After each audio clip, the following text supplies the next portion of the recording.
L'Union européenne est confrontée à des flux migratoires sans précédent, créant une situation de crise sur le continent. Et naturellement, il convient de s'interroger sur le rôle respectif des institutions, le Conseil, la Commission et le Parlement. Il faut aussi s'interroger sur l'origine de ces migrations.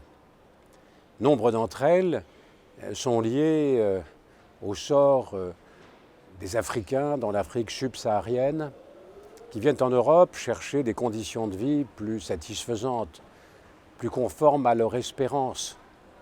Et puis il y a ces flux migratoires déclenchés par la guerre, par la disparition des États.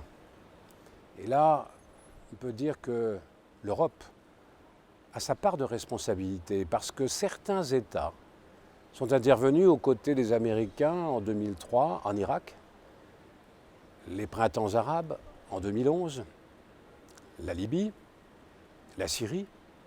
Il y a eu un engagement sans doute pour des motifs louables, mais faute d'une diplomatie européenne, faute d'une capacité militaire européenne, lorsque les Américains se sont retirés, en 2013, les Européens ont baissé la garde. Et le processus de destruction des États, aussi bien en Libye qu'en Syrie, ont entraîné des situations humainement insupportables. Et on a dû faire face à des migrations de femmes, d'hommes, d'enfants qui avaient droit au statut de réfugiés en Europe. Le problème de l'Europe, c'est que nous avons 28 pays, peut-être 27 demain. Et à cet égard, la Grande-Bretagne n'est pas dans l'espace Schengen. Mais 28 pays, cela veut dire naturellement le respect des conventions internationales, s'agissant de l'accueil des réfugiés, de ceux qui ont véritablement le droit d'être accueillis comme réfugiés parce qu'ils fuient la guerre, parce qu'ils fuient les horreurs. Ce qui n'est pas le cas, ce qui n'est pas le sort réservé à ceux qui viennent pour des raisons économiques. 28 pays, ça veut dire 28 déclinaisons du droit d'asile, parce qu'on n'a pas été capable, en Europe, de définir un droit d'asile unique avec des procédures de reconnaissance promptes, quasi immédiates, les mêmes dans tous les pays de l'Union européenne. Et donc, on a commencé à s'interroger sur ce que fait l'Europe. Chacun a à l'esprit ce drame intervenu le 3 octobre 2013 en Méditerranée, près des côtes de Lampedusa. 500 victimes. Le pape lui-même s'est demandé ce que faisait l'Europe. On s'est interrogé pour savoir ce que l'Europe pouvait accomplir en de telles circonstances. Eh bien, force est de constater qu'en fait, l'Europe n'a pas de prérogatives, parce que les États membres ont voulu garder l'intégralité de leurs prérogatives de souveraineté. On a bien sûr institué l'espace Schengen, qui a fonctionné à partir de 1995, mais à une époque où les flux migratoires n'avaient rien de commun avec ce que nous connaissons depuis les années 2000, et spécialement 2010-2011. Donc c'était fait pour naviguer en eau calme. On supprime les frontières intérieures, et puis on va considérer que les frontières extérieures sont sous la responsabilité de ceux des États membres qui ont des frontières extérieures. Si les flux viennent par l'Italie, eh bien que les Italiens se débrouillent. Et s'ils viennent par la Grèce ou par la Bulgarie, c'est l'affaire des Grecs et des Bulgares. Ceci peut être satisfaisant lorsque les flux sont peu nombreux. Mais ce qui se produit depuis les années 2010 et suivantes est sans commune mesure. En 2015, on a dû accueillir un peu plus d'1 million de réfugiés, de migrants. Une partie étant des migrants économiques, d'autres ayant vocation à être admis dans le statut de réfugiés. Nous sommes dans une espèce de confusion générale. Alors qu'a fait le Parlement dans de telles circonstances ? Le Parlement a constaté que l'Europe avait une agence, Frontex, avait une agence également chargée de l'asile, et du respect des droits des réfugiés, EASO, Europol. Mais on a bien vite compris que Frontex, en fait, avait des moyens extrêmement limités. D'abord, on a installé le siège de Frontex à Varsovie, ce qui est un peu décalé par rapport aux problèmes migratoires qui arrivent par le sud de l'Union européenne. Et Frontex avait des moyens dérisoires, 200 collaborateurs, juste capables d'établir les statistiques des franchissements illégaux des frontières, et rien de plus. Et puis, on s'est assuré que les migrants étaient sécurisés, donc on a mobilisé les moyens de la marine italienne pour aller en direction de ces embarcations qui quittaient les côtes libyennes. Au fond, on a sécurisé les traversées de la Méditerranée. Lorsque les flux se sont intensifiés depuis la Turquie, un accord a été passé dans des conditions quand même très déséquilibrées, en demandant aux Turcs d'accomplir eux-mêmes le contrôle des frontières. Ceci a été largement négocié par l'Allemagne, avec des contreparties sous forme de moyens financiers. Et là, le Parlement a été dans tous les cas mis devant le fait accompli, avec un budget de l'Union européenne à ce point limité qu'il ne permet pas d'y faire face. Alors on a inventé des satellites budgétaires qu'on a appelés des trust funds pour l'Afrique, pour la Syrie, une capacité budgétaire pour la Turquie, 6 milliards qui vont être mis à disposition des Turcs à condition qu'ils assurent le contrôle de la frontière entre leur pays et puis la Grèce. Tout cela est quand même très largement improvisé. Alors, la Commission a essayé de dire, puisqu'il y a des flux migratoires, on va les répartir à l'intérieur de l'Europe, on va relocaliser.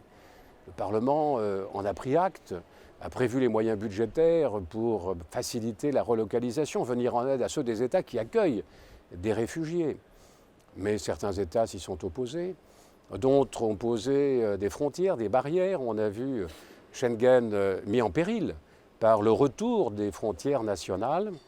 Et chacun comprend que ça n'est pas la solution.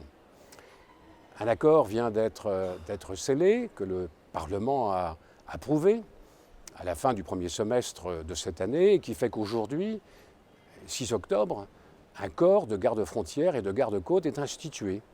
Il va être composé de 1500 réservistes mis à la disposition de Frontex par les États membres. De son côté, Frontex voit ses moyens renforcés, son budget va être plus que doublé et le nombre de ses agents va être multiplié par 3. Ceci est une avancée, mais je doute que cela soit suffisant parce que ces gardes-côtes, ces gardes-frontières, d'abord les gardes-côtes iront au secours de ces malheureuses personnes dans des embarcations périlleuses. Ils ne les renverront pas dans le pays d'où ils viennent. Ils les accueilleront dans l'Union européenne.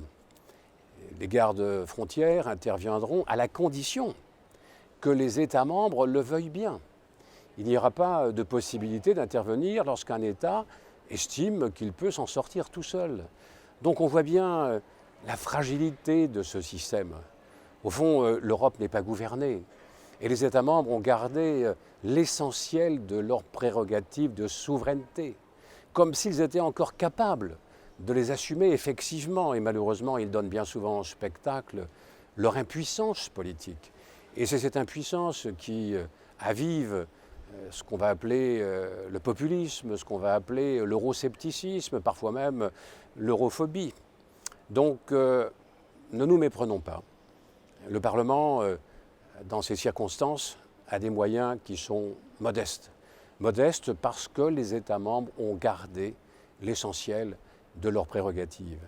Et l'avenir, c'est bien sûr d'aller vers une gouvernance de l'Union européenne, de modifier nos institutions, sans doute d'organiser une convention pour modifier les traités, et que le débat alors soit un débat devant les citoyens européens. Aujourd'hui, l'Europe, et c'est peu dire, ne parle pas aux Européens. Et ceci ne peut pas continuer. Nous sommes dans un vrai déficit démocratique. Donc je suis de ceux qui appellent de leur vœu que l'Europe soit au cœur de nos réflexions. Ici en France, nous sommes à la veille d'une élection importante, celle du président de la République.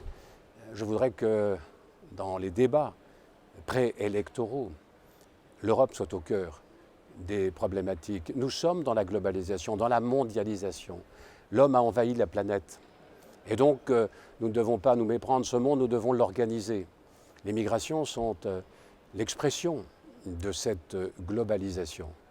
On voit bien que la vraie difficulté, c'est d'avoir un droit d'asile qui soit le même sur l'ensemble du territoire européen, qui soit instruit dans des conditions satisfaisantes, que les réfugiés qui ont droit à ce statut de réfugiés, parce qu'ils ont fui la guerre dans leur pays et que sans doute leur vocation est de retourner dans leur pays. Quant aux migrants économiques, il est clair que nous devons contrôler nos frontières. Contrôler nos frontières et renvoyer dans leur pays d'origine celles et ceux qui manifestement n'ont pas vocation à être accueillis comme réfugiés. Et là, dans les dispositions dont nous avons la maîtrise, rien ne permet d'assurer efficacement le retour dans les pays d'origine. Si on veut tarir les migrations venant de l'Afrique, et notamment de l'Afrique subsaharienne, il faut que l'Europe s'engage dans un immense effort de développement. Or aujourd'hui, chaque État a sa propre politique avec ses anciennes colonies. Ceci ne peut pas continuer ainsi. La grande convention qu'il faut passer avec les pays africains, c'est entre l'Union européenne et ces pays africains, une action substantielle, ambitieuse pour aider au développement de ces pays. En contrepartie, les responsables de ces pays s'obligent à accueillir sans contestation ceux de leurs ressortissants et qui tentent de franchir illégalement les frontières extérieures de l'Union européenne. Or, pour l'instant, nous n'y sommes pas et c'est peu dire. Donc, si nous voulons maîtriser les flux migratoires, il faut que nous donnions les moyens institutionnels, les moyens humains, les moyens matériels à l'Union européenne de se substituer aux États pour contrôler les frontières extérieures, pour avoir un véritable droit d'asile, une instruction des dossiers en temps accéléré pour que les migrants économiques puissent retourner dans leur pays d'origine et sans délai, et que nous puissions avoir cette action de développement courageuse, ambitieuse, à la hauteur des enjeux. Donc notre avenir pour Schengen, c'est incontestablement l'Union européenne, mais ceci appelle des transformations institutionnelles. Aujourd'hui, l'Europe donne trop souvent au spectacle son impuissance. Cette situation doit cesser, le débat doit s'ouvrir devant les citoyens. Il appartient aux responsables politiques d'être suffisamment pédagogues pour démontrer que l'Europe est la solution aux problèmes auxquels nous sommes confrontés et qui suscitent tant d'inquiétudes chez nos concitoyens.